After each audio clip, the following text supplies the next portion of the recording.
ఎందుకు రామ్ నేనంటే నీకు అంత ఇష్టం? ఎందుకంటే నువ్వు నాన్నవి కదా. Watch our film Anaganaga, streaming now only on ETV Win.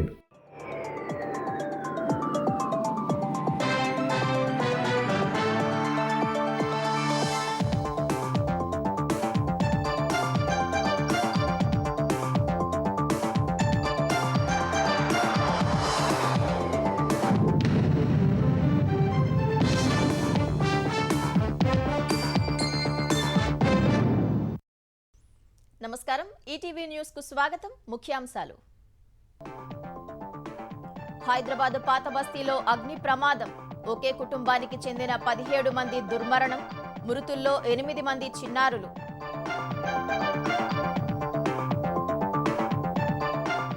అగ్ని ప్రమాదంపై ప్రధాని సహా ప్రముఖుల దిగ్భ్రాంతి. 5 లక్షల పరిహారం ప్రకటించిన తెలంగాణ సర్కార్. కేంద్రం 2 లక్షల ఎక్స్గ్రేషియా. ఏపీలో వేర్వేరు ఘటనల్లో 9 మంది చిన్నారులు మృతి. విజయనగరం, చిత్తూరు, ఏలూరు జిల్లాల్లో విషాదం. శోకసంద్రంలో తల్లిదండ్రులు. తెలుగుదేశం కార్యకర్తపై మాజీ ఎంపీ నందిగం సురేష్ దాడి. అరెస్టు చేసిన తుళ్లూరు పోలీసులు. రేపు కోర్టులో హాజరుపరిచే అవకాశం.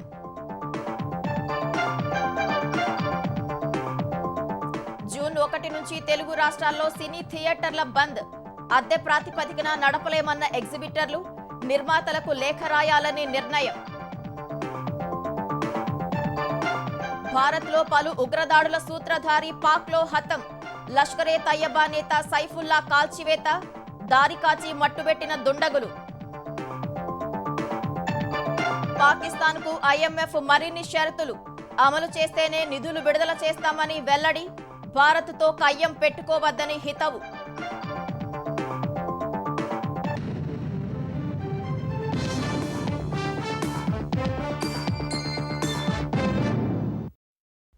తెల్లవారుతుండగానే హైదరాబాద్లో విషాదం చోటు చేసుకుంది. చార్మినార్ దగ్గరలో జరిగిన అగ్ని ప్రమాదంలో 17 మంది ప్రాణాలు కోల్పోయారు. 2 అంతస్తుల భవనంలో చెలరేగిన అగ్ని ప్రమాదంలో 8 మంది చిన్నారులు సహా 17 మంది మృతి చెందారు. నిద్రలో ఉండగా దట్టంగా అలుముకున్న పొగే ప్రాణాలు తీసినట్లు అధికారులు తెలిపారు.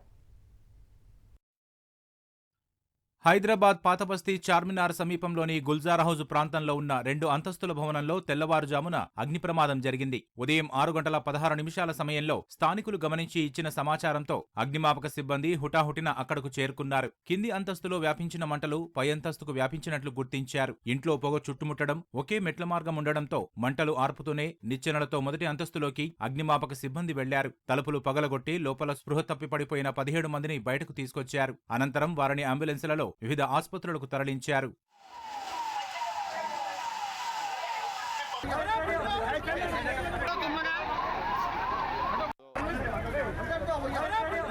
తొలుత అభిషేక్ మోడీ, అరుషి జైన్, హర్షాలి గుప్తా, శీతల్ జైన్, రాజేంద్ర కుమార్, సుమిత్ర, మున్నీభాయ్, ఇరాజ్లను మలక్పేట యశోద హాస్పిటల్ కు తరలించారు. వీరిని పరీక్షించిన వైద్యులు అప్పటికే చనిపోయినట్లు నిర్ధారించారు. కాలిన గాయాలైన ప్రథమ్, ప్రియాంశలను డిఆర్డీఓ అపోలో ఆసుపత్రికి తరలించగా చికిత్స పొందుతూ ప్రాణాలు విడిచారు. హిమాయత్ నగర్ హైదర్గూడలోని అపోలో ఆసుపత్రిలో చికిత్స పొందుతూ పంకజ్ మోడీ, అతని భార్య వర్ష, చెల్లెలు రజని, ఆయన 2 పిల్లలు ఇద్దు, అన్యలు మృతి చెందారు. నాంపల్లి కేర్ ఆసుపత్రిలోనూ చికిత్స పొందుతూ 4 ఏళ్ల రిషబ్ ప్రాణాలు విడిచారు. ఈ ఘటనలో 17 మంది మృతి చెందినట్లు అధికారులు ప్రకటించారు. భవనంలో ప్రహ్లాద్, పంకజ్ కుటుంబాలు ఉంటున్నాయి. కృష్ణ పెరల్స్ అనే దుకాణాన్ని నిర్వహిస్తున్నారు. వేసవి సెలవులు కావడంతో వారి బంధువుల పిల్లలు కూడా ఇక్కడకు వచ్చారు. మంటలను ఆర్పేందుకు ఒక రోబో సహా 12 అగ్నిమాపక యంత్రాలను వినియోగించారు. 2 గంటలు శ్రమించి మంటలను అదుపులోకి తీసుకొచ్చారు. భవనంలో విద్యుద్ఘాతమే ప్రమాదానికి కారణమని ఫైర్ డీజీ నాగిరెడ్డి తెలిపారు. లోపల నుంచి బయటకు వచ్చేందుకు ఇరుకైన దారి మాత్రమే ఉందన్నారు. మెయిన్ రోడ్ నుంచి లోపలికి ఉంటుంది. చిన్న సొరంగం లాగా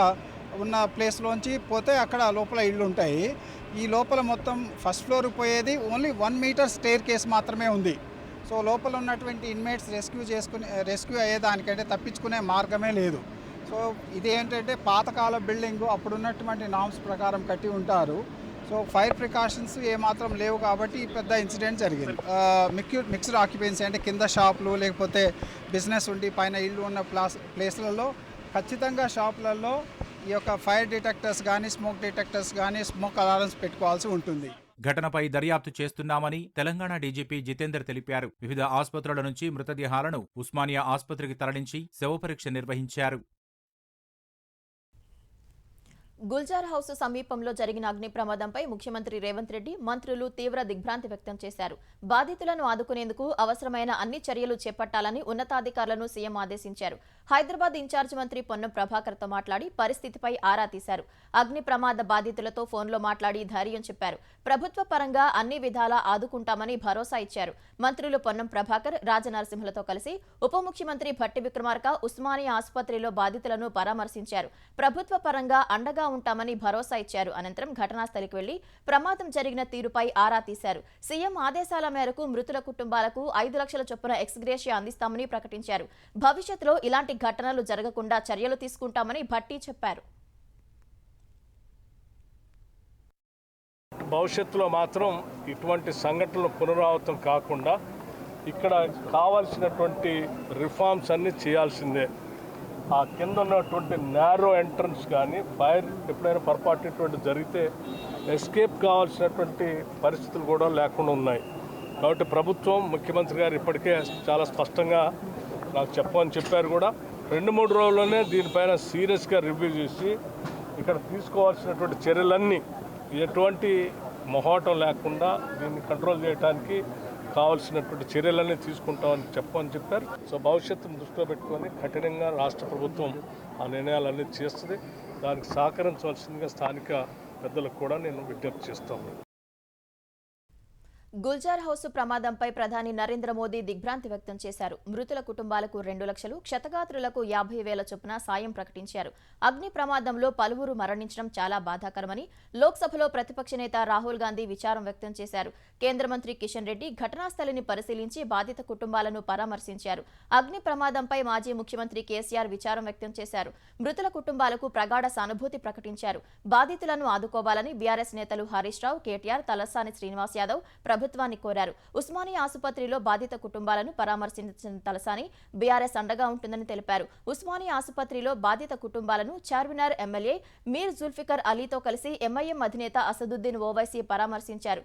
ఇలాంటి ఘటనలు పునరావృతం కాకుండా చర్యలు చేపట్టాలని కోరారు. అగ్ని ప్రమాదంపై ఏపీ ముఖ్యమంత్రి చంద్రబాబు, మంత్రులు తీవ్ర విచారం వ్యక్తం చేశారు. మృతుల కుటుంబాలకు ప్రగాఢ సానుభూతి తెలిపారు. ఆంధ్రప్రదేశ్లో జరిగిన వేర్వేరు ప్రమాదాల్లో 9 మంది చిన్నారులు మృతి చెందారు. విజయనగరం జిల్లా ద్వారపూడిలో కారు డోర్ లాక్ పడి 4 పిల్లలు ప్రాణాలు విడిచారు. 6 ఏళ్ల చరిష్మా, మనస్విని, 8 ఏళ్ల వయసున్న ఉదయ్, చారుమతి ఆడుకుంటూ ఆగి ఉన్న కారెక్కారు. డోర్ లాక్ పడిపోవడంతో కారులో ఊపిరాడక మృతి చెందారు. కుప్పం మండలం దేవరాజపురంలో నీటి కుంటలో పడి 3 చిన్నారులు మృత్యువాత పడ్డారు. 10 ఏళ్లలోపు వయసున్న శాలిని, అశ్విన్, గౌతమి ఆడుకుంటూ ప్రమాదవశాత్తు వర్షపు నీరు నిండిన పునాది గుంటలో పడటంతో ప్రమాదం జరిగిందని స్థానికులు చెప్పారు. ఏలూరు జిల్లా బుట్టాయిగూడెంలోని జల్లేరు జలాశయంలో మునిగి 2 బాలురు మృతి చెందారు. తల్లితో కలిసి గుబ్బల మంగమ్మ జల్లేరు జలాశయానికి విహారయాత్రకు వెళ్లిన తాడేపల్లిగూడానికి చెందిన షేక్ సిద్దిక్, షేక్ అబ్దుల్ జలాశయంలో స్నానానికి దిగి ప్రాణాలు కోల్పోయారు. తెలుగుదేశం కార్యకర్తపై దాడి కేసులో వైసీపీ మాజీ ఎంపీ నందిగం సురేష్ ను పోలీసులు అరెస్ట్ చేశారు. గుంటూరు జిల్లా ఉద్దండరాయనపాలెనికి చెందిన టీడీపీ కార్యకర్త ఇసుకపల్లి రాజుపై నందిగం సురేష్, ఆయన అన్న ప్రభుదాస్, ఇతర బంధువులు దాడి చేసినట్లు రాజు ఫిర్యాదు చేశారు. రాజుకు మంగళగిరి ఎయిమ్స్ లో చికిత్స అందిస్తున్నారు. గత రాత్రి 9 గంటల సమయంలో ఒక కారు వేగంగా వచ్చి రాజును ఢీకొట్టబోయింది. కారు డ్రైవర్ను రాజు మందలించారు. కాసేపటికే నందిగం సురేష్, ఆయన అన్న ప్రభుదాస్, ఇతర బంధువులు వచ్చి తనను కొట్టినట్లు బాధితుడు రాజు చెప్పారు. తర్వాత ఇంటికి తీసుకెళ్లి దాడి చేసినట్లు ఆరోపించారు. రాజు భార్య ఫిర్యాదు ఆధారంగా కేసు నమోదు చేసిన పోలీసులు నందిగం సురేష్ ను అరెస్ట్ చేసి తుళ్లూరు పోలీస్ స్టేషన్ కు తరలించారు. అక్కడ సురేష్, ఆయన భార్య పోలీసులతో వాగ్వాదానికి దిగారు. సురేష్ కోసం తాడికొండ నియోజకవర్గం వైసీపీ సమన్వయకర్త డైమండ్ బాబు రాగా పోలీసులు అనుమతించలేదు. రాజును హత్య చేయాలనే ఉద్దేశంతోనే సురేష్ దాడికి పాల్పడినట్లు తుళ్లూరు డీఎస్పీ మురళీకృష్ణ చెప్పారు. బెయిల్పై ఉన్న సురేష్ పై మరో హత్యాయత్నం కేసు నమోదు కావడంతో బెయిల్ రద్దుకు చట్ట ప్రకారం చర్యలు తీసుకుంటామని డీఎస్పీ స్పష్టం చేశారు. ఇసుకపల్లి కృష్ణ ఎలియస్ రాజు మాజీ పార్లమెంట్ సభ్యులు నందికొండ సురేష్ గారు వారికి ఏదో విలిగేషన్ ఉన్నాయి. విలిగేషన్ దృష్టిలో పెట్టుకుని నందికొండ సురేష్ గారు అదేవిధంగా వాళ్ళ అన్నయ్య అతన్ని విధంగా కొట్టారు. మళ్ళా తీసుకొని ఎక్స్ఎంపీ గారి ఇంటికి తీసుకెళ్లి అందరూ కూడా కొట్టడం జరిగింది. ఇతను భయపడిపోయి వాళ్ళ సమక్షం నుంచి ఏదో ఒక విధంగా తప్పించుకొని ఎయిమ్స్ హాస్పిటల్లో చేరాడు.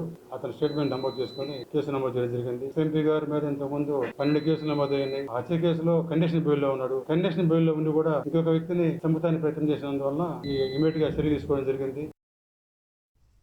మద్యం కుంభకోణంపై సిట్టు విచారణతో జగన్ గుండెల్లో గుబులు మొదలైందని ఆంధ్రప్రదేశ్ ఎక్సైజ్ శాఖ మంత్రి కొల్లు రవీంద్ర చెప్పారు. అధికారం అండతో వేల కోట్ల రూపాయల ప్రజాధనం కొల్లగొట్టారని, గాలి జనార్దన్ రెడ్డి అరెస్టుతో అవినీతిపై టీడీపీ పోరాటం సాకారమైందని అన్నారు. జగన్ పాలనలో ప్రపంచం విస్తుపోయేలా మద్యం కుంభకోణం జరిగిందన్న మంత్రి, దొరికిపోయిన దొంగలు దిక్కుమాలిన ఆరోపణలు చేస్తున్నారని మండిపడ్డారు. తప్పు చేసిన ఏ ఒక్కరిని వదిలిపెట్టేది లేదని మరోసారి హెచ్చరించారు. ప్రజల కోసం కూటమి ప్రభుత్వం ఏ స్థాయిలో పనిచేస్తుందో ఓబులాపురం కేసులో గాలి జనార్దన్ రెడ్డి అరెస్టుతో స్పష్టమైందన్నారు. జగన్ దోపిడీకి సహకరించిన అధికారులంతా జైల్లో ఊచలు లెక్కబెడుతున్నారని తెలిపారు. బెల్ట్ షాపుల గురించి మాట్లాడుతున్న వైసీపీ నేత పేర్ని నాని అవి ఎక్కడున్నాయో చూపించాలని మంత్రి సవాల్ విసిరారు. చేసిన పాపాలు బయటపడతా ఉంటే ఇవాళ పిచ్చి వాగుడు వాగుతున్నారు. పందికొక్కులాగా పేదల బియ్యాన్ని, రేషన్ బియ్యాన్ని బొక్కినటువంటి దుర్మార్గులు తప్పించుకోలేరని చెప్పి తెలియజేస్తారు. ఇవాళ రండి, మీరు ఎక్కడ నుండి షాప్ చూపించండి. బెల్ట్ షాపులు ఉంటే మీరు నడిపించుకున్నారు బెల్ట్ షాపులు. కనీసం బందర్లో ఒక రోడ్డు వేయలేనటువంటి దరిద్రులు కూడా ఇవాళ వచ్చి ఇక్కడ మీడియా ముందు మాట్లాడుతున్నారు బియ్యపు దొంగలని చెప్పి. నిజంగా సిగ్గు అనిపిస్తా ఉంది. వేల కోట్ల రూపాయలు దోపిడీ చేసి ప్రజల మాన ప్రాణాలని దోచుకుని మీ దోపిడీకి వాళ్ళు బలైపోయారు. ఇది వాస్తవం. సిట్టు విచారణ చాలా పారదర్శకంగా నడుస్తుంది. తప్పకుండా ఎంతటి వాళ్ళైనా తప్పించుకోలేరు ఈ సిట్టు విచారణలో బయటపడినటువంటి వ్యక్తులు. తెలుగుదేశం పార్టీ మహానాడు సన్నాహాల్లో భాగంగా నియోజకవర్గాల వారీగా మినీ మహానాడులు సందడిగా నిర్వహిస్తున్నారు. కృష్ణా జిల్లా పెనమలూరు నియోజకవర్గ మినీ మహానాడును కంకిపాడులోని ఓ కన్వెన్షన్ సెంటర్లో నిర్వహించారు. స్థానిక MLA Bode Prasad, RTC chairman Konakalla Narayana తదితరులు పాల్గొన్నారు. పార్వతీపురంలో ఎమ్మెల్యే బోనెల విజయ్ చంద్ర ఆధ్వర్యంలో జరిగిన మినీ మహానాడులో కళాకారులు, కార్యకర్తల్ని ఉత్సాహపరిచారు. ఎమ్మెల్యే కొండబాబు ఆధ్వర్యంలో కాకినాడ సిటీ నియోజకవర్గ మినీ మహానాడు జరగా, నియోజకవర్గ ఇన్ఛార్జి తోట సీతారామలక్ష్మి నేతృత్వంలో పశ్చిమ గోదావరి జిల్లా భీమవరంలో మినీ మహానాడు జరిగింది. హిందూపురంలో జరిగిన కార్యక్రమంలో ఎంపీ పార్థసారథి పాల్గొన్నారు. కర్నూలులో మినీ మహానాడులో పాల్గొన్న మంత్రి టీజీ భరత్, కర్నూలులో బీసీ భవన్ నిర్మాణానికి ₹1 కోటి ఇస్తానని ప్రకటించారు. కార్పొరేషన్ ఎలక్షన్స్ ఉన్నాయి. 33 వార్డులు మన దాని కింద వస్తుంది. నేను 33 వార్డులలో 33 వార్డు కార్పొరేటర్ గెలిచి తీరాలా.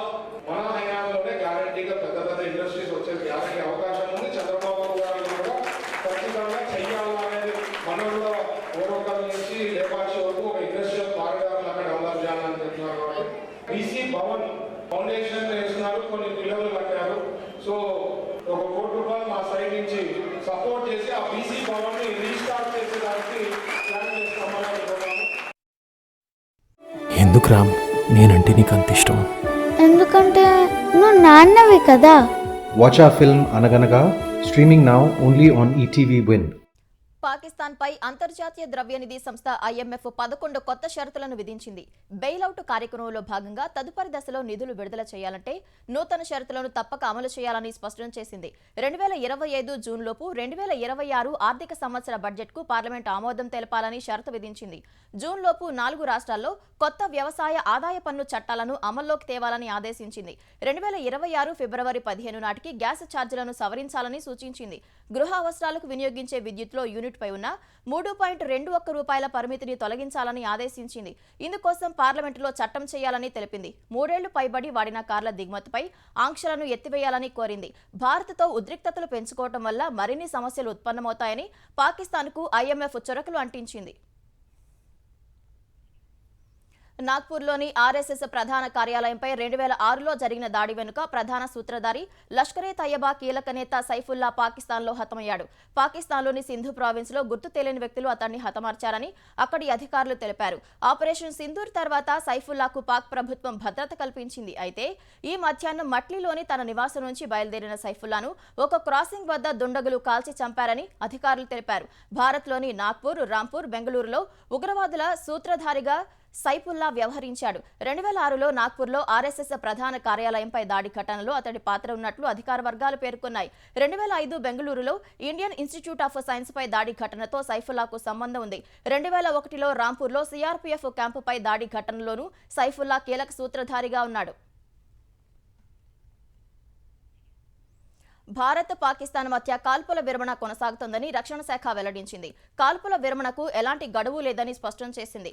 కాల్పుల విరమణ గడువు ముగుస్తోందని వస్తున్న వార్తలను రక్షణ శాఖ వర్గాలు తోసిపుచ్చాయి. ఈ నెల 10న ప్రకటించిన కాల్పుల విరమణ అవగాహన కొనసాగుతోందని స్పష్టం చేశాయి. ఆ రోజు భారత్ పాక్ డీజీఎంఓల చర్చలో తీసుకున్న నిర్ణయాలే కొనసాగుతాయని పేర్కొన్నాయి. 12వ తేదీన డీజీఎంఓల మధ్య జరిగిన చర్చలో తీసుకున్న నిర్ణయాలకు కాల పరిమితి లేదని రక్షణ శాఖ వర్గాలు వెల్లడించాయి. ఇవాళ ఇరు దేశాల డీజీఎంఓల మధ్య ఎలాంటి చర్చలు జరగలేదని తెలిపాయి. ఉగ్రవాదాన్ని ఉపేక్షించేది లేదనే సందేశాన్ని ప్రపంచ దేశాలకు పంపాలని నిర్ణయించిన భారత్ విదేశాలకు పంపే ఎంపీలు, రాజకీయ పార్టీల నేతల పేర్లు ఖరారు చేసింది. 7 బృందాలుగా వెళ్లనున్న 59 మంది సభ్యుల్లో ఎన్డీఏ నుంచి 31 మంది, ఇతర పార్టీల వారు 20 మంది ఉన్నారు. ఈ మేరకు పార్లమెంటరీ వ్యవహారాల శాఖ మంత్రి కిరణ్ రిజిజు 7 ప్రతినిధి బృందాల జాబితాలను ఎక్స్లో పోస్టు చేశారు. ఈ బృందాలకు సారథ్యం వహించే 7 సీనియర్ ఎంపీల పేర్లను కేంద్ర ప్రభుత్వం నిన్ననే ప్రకటించింది. కాంగ్రెస్ పార్టీకి చెందిన ఎంపీ శశి థరూర్ నేతృత్వంలోని బృందం అమెరికా, పనామా, గయానా, బ్రెజిల్, కొలంబియాలో పర్యటించనుంది. బీజేపీ ఎంపీ రవిశంకర్ ప్రసాద్ సారథ్యంలోని బృందం Britain, France, Germany, EU, Italy, Denmark ను సందర్శించనుంది.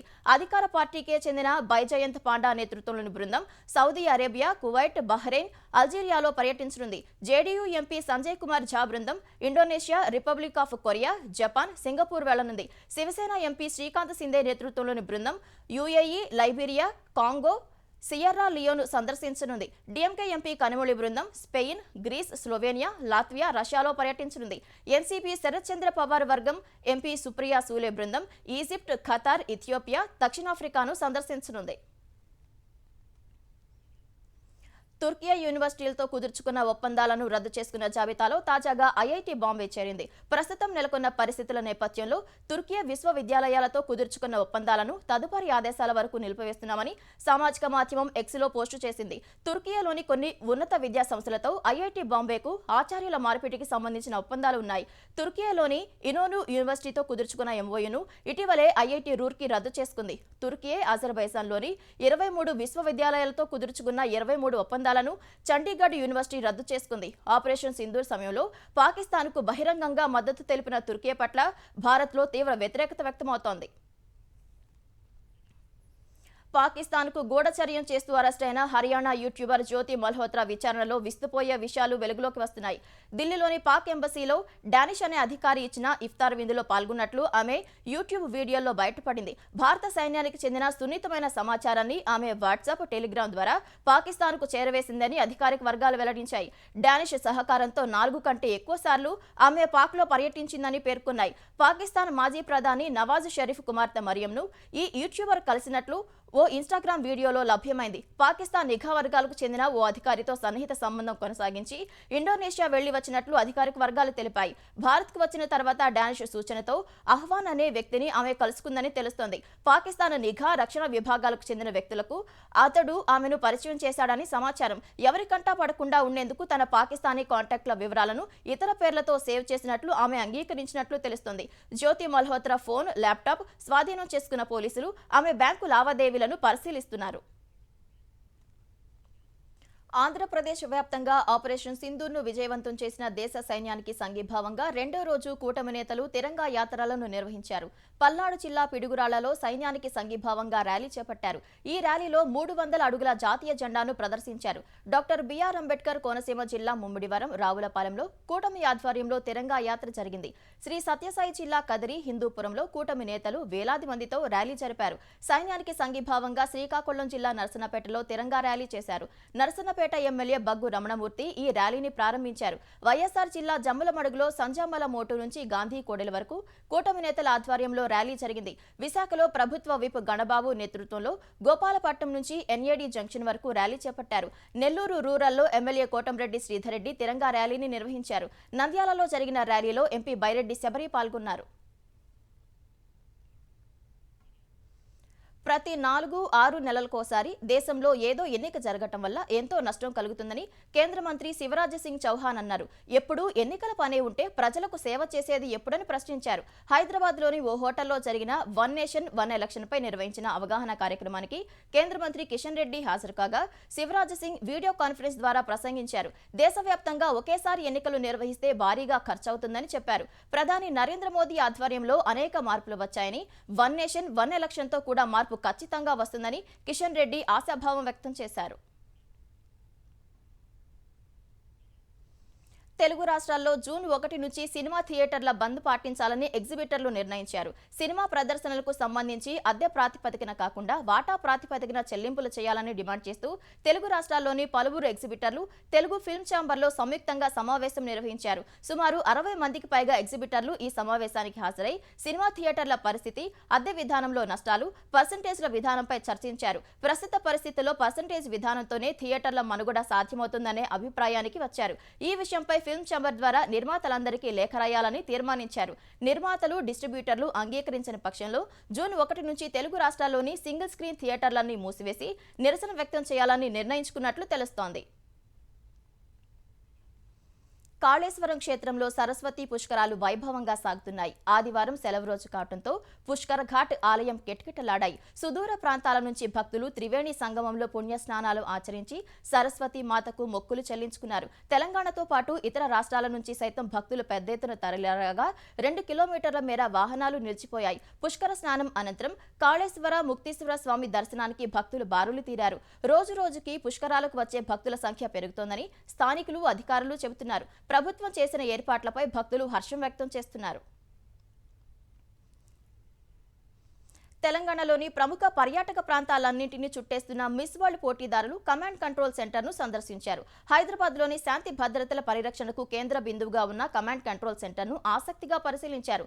ఒక్కో విభాగ పనితీరును అధికారులు వివరించారు. అనంతరం తెలంగాణ సచివాలయ సందర్శనకు వెళ్లారు. అక్కడ తెలంగాణ తల్లి విగ్రహానికి నమస్కరించి ఫోటోలకు పోజులిచ్చారు. సెల్ఫీలు తీసుకుంటూ సందడి చేశారు. సచివాలయ పరిసరాల్లో కలియ తిరిగారు. తెలంగాణ ప్రత్యేక వంటకాలతో ప్రభుత్వం వారికి తేనీటి విందు ఏర్పాటు చేసింది. ఈ సందర్భంగా ఏర్పాటు చేసిన డ్రోన్ షోను వారు తిలకించారు. డ్రోన్ షో ద్వారా ప్రభుత్వం చేపడుతున్న సంక్షేమ కార్యక్రమాలు, తెలంగాణ తల్లి రూపాన్ని ప్రదర్శించారు. Our respects and obeisance to our mother Telangana Talli. మనకి ఘన తెలంగాణ రైజింగ్, అభివృద్ధి పథంలో దూసుకుపోతున్న తెలంగాణ.